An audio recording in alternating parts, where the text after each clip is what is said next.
سنیوں کی جو تفسیر ہے اس میں تو ہے کہ جو دعوت ہے وہ فرض ہے، تواصو بالحق اور تواصو بالصبر میں، تواصو بالحق کے مطلب حق کی دعوت دیتے رہنا یہ ہر مومن پہ فرض ہے یہ۔ اگر ایسی جگہ پہ آپ جائیں نا کہ آپ کو کوئی اس سے کوئی فساد نہیں ہوگا، اگر آپ جائیں نا کسی ایسی جگہ پہ لوگ آپ کو ماریں گے، لوگ آپ بے عزتی کریں گے، گالی دیں گے، ہو سکتا ہے وہ آپ کے لیے کوئی کیس بنا دیں، مثلا آپ کسی ہندو لڑکے کو مسلمان کرنے کی کوشش کریں، فرض کرتے ہیں ایسے نا، اس کے گھر والوں کو جی جی آپ سے جھگڑا کریں گے، ماریں گے، پیٹیں گے، تو اس صورت میں نہیں،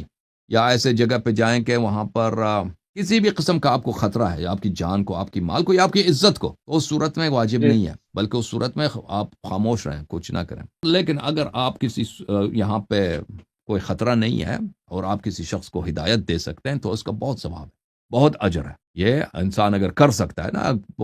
اگر آپ کو یہ اندازہ نہیں ہے کہ بھائی شاید میں نہیں کر سکتا، یہ شخص میری بات نہیں مانے گا، یا ایسا آدمی ہے کہ کسی کی بات مان، تو پھر واجب نہیں ہے، ضروری نہیں ہے، ٹھیک ہے نا۔ ٹھیک ہے۔